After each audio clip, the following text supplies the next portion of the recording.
بەڵێ سڵاو لێ و لە تەواوی بینەرانی کەناڵی ئاسمانی پەیام بێت ئەمڕۆ بۆرزی مەدەنی بۆ چاودێریکردنی پرۆژە یاسای جێبەجێکردنی پرۆژە یاسای بودجێ 2007 عێراقی لە شاری سلێمانی سەردانی ئەنجومەنی پارێزگای سلێمانیان کرد لەگەڵ سەرۆک فراکسیۆنەکانی ئەنجومەنی پارێزگا و لەگەڵ سەرۆکی ئەنجومەن کۆبوونەوە کە تێیدا لەو کۆبوونەوەدا تاوتوی ئەو پرسانەیان کرد کە بە چ میکانیزمێک و بە چ شێوازێک هەوڵ بدرێت فشارێک دروست بکرێت لە هەرێمی کوردستانەوە بۆ ئەوەی هەر حکوومەتی هەرێمی کوردستان لەگەڵ حکوومەتی بەختار ڕێبکەون لەسەرەوەی کە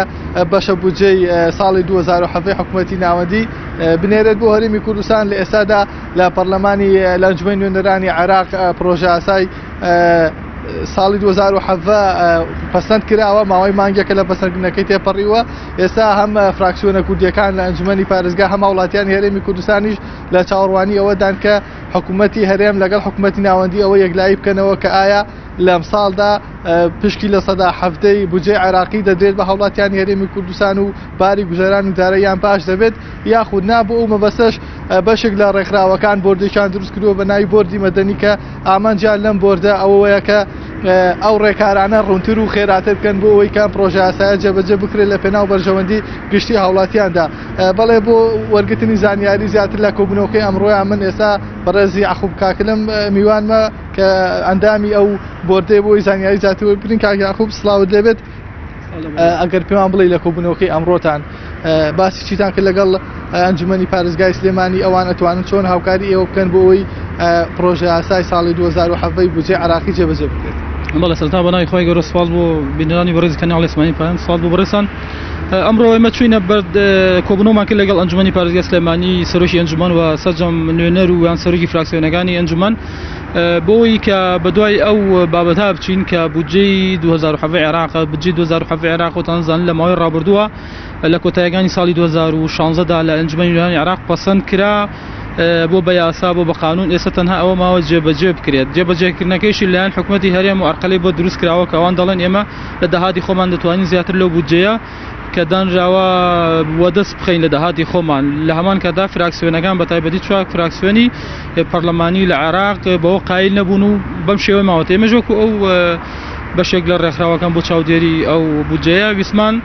یەکێک لە هەنگاوەکانمان کۆبوونەوە و چاودێریکردنی هەنگاو و هەوڵەکانی ئەنجومەنی پارێزگای سلێمانی بێت ئێمە بۆچی ئەنجومەنی پارێزگای سلێمانی هەمان هەڵبژاردووە لەبەرەوەی ئەنجومەنی پارێزگای سلێمانی لە ئاست تەموح و چاوەڕوانی خەڵکێکی زۆرایە هەر کەسێک لەوان کە ئەندامن خاوەنی 32,000 دەنگی هاوڵاتیانن بێزە هاوڵاتیان لێ بێچینەوە ڕێکخراو دەسەکانش بە دوای دەنگەکانی خۆیان هەبچین کە ئەوان چیان پێکرێ بۆ چارەسەرکردنی قەیرانەکان و گرفتی موچە لە هەرێمی کوردستاندا و هەروەها ئەگەر بە شێوەیەکی تر سەیرکەین ئەنجومەنی پارێزگای سلێمانی لە ڕووی ئیداری و دانیشتوانەوە لە سەدا نزگەی 45 هەرێمی کوردستان پێک دێنێ کە ئەمە ژمارەیەکی و ڕێژەیەکی گەورەیە لە هەمان کاتا ئەوان ئێستا نوێنەرایەتی ئەتوانین بڵین چوار پارێزگاکەن پارێزگای سلێمانی خۆی و پارێزگای هەڵەبجا و ئیدارەکانی گەرمیان و ڕاپەڕین کە ئەوان خۆشان لە ئێستادا مڕەشحان بۆی کە بوون بە پارێزگا کەواتە ئەوان بەرپرسیارەتێکی زۆر گەورەیان لە ئەسۆدایە پێویستە لە ئاست معانات و خەمەکانی خەڵکدا لە ئاست موچەخۆرانی ئەمڕۆتان داگەشتە ئەو قەناعەتەی کە فعلەن ئەنجومەنی پارێزگای سلێمانی لە ئازە و بەرپرسیارەتە ئەتوانێت هەوڵی جدی با بۆ بەدەستنی مافی هاوڵاتیان بەداخەوە لە کۆتاییدا ئێمە داوامان لێکردن ئەنجام چیە دەرەنجام چی ئەوان بازی هەوڵەکانی خۆیانیان کرد لەو ڕووەوە بەڵام هەوڵەکانیان و وەڵامەکانیان دڵخۆشکەر نەبوون بۆ ئێمە گەیشتنەوە ڕادەی کە ئەوان دەسەوسانن بێتوانن مەویستن لەوەی کە بتوان شتێک بۆ موچەخۆران و هاوڵاتیان بەگشتی لە هەرێمی کوردستان بکەن ئەوان دەڵێ پرۆژەمانداوە بە حکوومەتی هەرێم نازانین جێبەجێ ئێکیان نایکە لەوەی کە باج و زەریبە و ڕسمەکان لە پاشەکەوتی موچە کە دیاری کراوە هەرچەند ئەمان پێشتر دژی سیستەمی موچە بوون لە هەمان کاتا داواکەن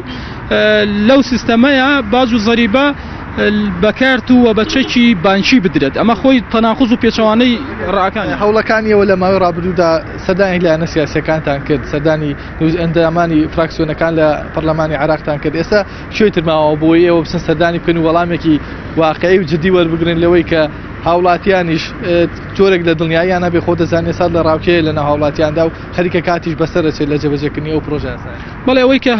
لە پەیوەندیدار بێ بابەتەوە ئێمە ئەچین سەردانیانەکەی وە کۆبینەوە لەگەڵان لەو زیمنەیە کە ئەمڕۆ ئەنجومەنی پارێزگا و پێشتر ئێمە سەردانی چەند لایەنێکی سیاسیمان کردەوە بە تایبەت چوار لایەنی سیاسی کە لە فراکسیۆنیان هەیە و نوێنەریان هەیە لە ئەنجومەنی نوێنەرانی عێراق و پاڵپشت بوون بۆ ئەوەی کە یاساکە دەربچێت بە قازانجی خەڵک ئەوان وەکو خۆیان تعریفیان کرد و پێناسەیان کرد ئێمە سەردانی لایەنەکانی ئەو فراکسیۆنانە ئەەکەین تا ئێستا دوولایەن سەردانمان کردوون تا ڕادێک وەڵامەکانیان ئیجابی بەوە تەنها دوولایەنی کۆمەڵی ئیسلامی و یەکێتی نیشتیمانی ماوە کە سەردانیان بکەین و پارتی دیموکراتی کوردستانی هەرچەند ئەوان سەرەتا خۆیان ڕاگەیاندووە کە لەگەڵ پرۆژەی یاساکە دانین پێشتر هەڵوێستی خۆیان دەربڕیەوە بەڵام بۆی کە نەبێتە ئیشکالێک ئێمە سەردانی ئەوانیجەکەین و هەڵوێستی ئەوانی ژۆرەگرین کە بڕیار و هەڵوێستی ئەوان چییە لەسەر ئەم بابەتە خەڵک تاکەی چاوەڕێ بکات. پارتی دیموکراتی کوردستان نەیانشاردوێتەوە وەڵێ ئەگەر ئەم ڕێکەوتنە ئەم پرۆژە یاسایە بە دۆلارێکیش زیاتر داهات بۆ هەرێمی کوردستان بێنێ دێمە موافقەی لەسەرەکەین و جێبەجێکەین. ئێوە ئەتوانن قەنەعەت بە پارتی بکەن کە فعلەن ئەم پرۆژە یاسایە داهاتی زیاتر لەوەی کە هەرێم لە ڕێی فرۆشتینەوەتەوە بەدەستی دەهێنێت؟ ئێمە وەکو لایەنێکی جێبەجێیار و تەنفیزینین ئەو بابەتێک لا بکەین و تەنها داوامان کردو کە ئەو داهاتانە و ئەو معلومات و زاریارانی کە هەیە چ لە لای حکوومەت چ لە لای فراکسیۆنەکان بۆ ڕای گشتی بکرێتە ڕوو یعنی خەڵک بڕیار لەسەرەوە بدەن کۆمەڵ لە بەرژەوەندی خەڵکایە ئەوان وا ئەکەن یعنی هەرچە مبەررات و کۆمەڵی بیانوی هێنەوە کە هیچی جێگەی ئیقناعی و قەنەعەتی خەڵک نییە لەبەرەوە ئەو داهاتەی کە لە هەرێمی کوردستان دەزەکەورێت لە فرۆشتنی نەوتەوە حکوومەت دەڵێت لە 140 بۆ قەرزەکان دەڕات ئەمە ئیشکالەکە لێرە ئەم قەرزە چۆن کرا واشێ لە ئاگادار بوو چ لایەنێکی معنی بەو بابەتەوە ئاگاداری ئەم قەرزە بوو تەنها خۆیان نەزان ئەم قەرزە چۆن کراوە لە کاتێکە پەرلەمان کە ئەرکی چاودێریکردنی بودجە و داهاتە لە هەرێمی کوردستان ئێستا لە کاران نییە و هیچ حکوومەتێکی تا ڕادەیەک ئفلیجیشە لەبەرەوە بەشێک لە پێکهاتەکانی ئەم حکوومەتە وەزیرەکانی لە حکوومەت کشاوەتەوە بە تایبەتی وەزیری دارایی کە زۆر معنی و تایبەتترە بۆی کە تحقیق و چاودێری ئەو بودجە و بە تایبەتی قەرزەکان بکە ئیشکالەکە لێرە ئەوان ئەڵێن لە 140 بۆ قەرز ئەڕات فراکسیۆنەکانیش قەنەعەت بەوە ناکەن و خەڵکیش قەنەعەت بەوە ناکە کە ئەم قەرزە چۆن کرا و بۆچی کراو لە پێناوی چییە.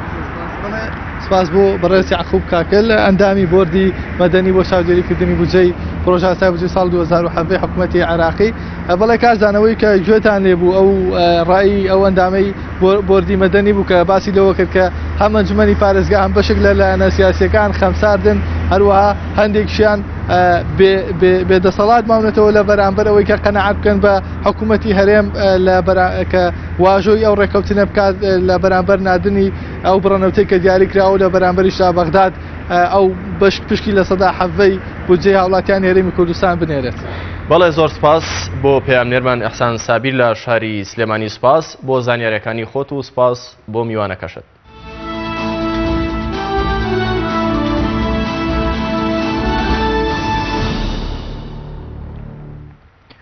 سەرۆکی نوێی ئەمریکا و شای سعودیە پەیوەندێکی تەلەفۆنیان ئەنجامدا و تێیدا دەربارەی پەیوەندەکانی نێوان هەردوو وڵات و دروستکردنی ناوچەی ئارام لە سووریا و یەمەن گفتوگۆیان کرد.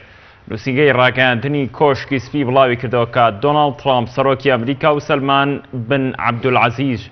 شای سعودیە پەیوەندێکی تەلەفۆنیان ئەنجامدا و دوایین گۆڕانکاریەکانی ناوچەکە و ژیانیان تاوتوێ کردووە. هەر لەو پەیوەندە تەلەفۆنیەدا بەهێزکردنی پەیوەندەکانی نێوان هەردوو وڵات و هاوپەیمانی استراتیژی نێوان ڕیاض و واشنتن دووپاس کراوەتەوە. لە بەشێکی دیکەی گفتوگۆکانیاندا ڕوبەڕووبوونەوەی تیرۆر و دروستکردنی ناوچەی ئارام لە سووریا و یەمەن قسە و باسییان لەبارەوە کراوە.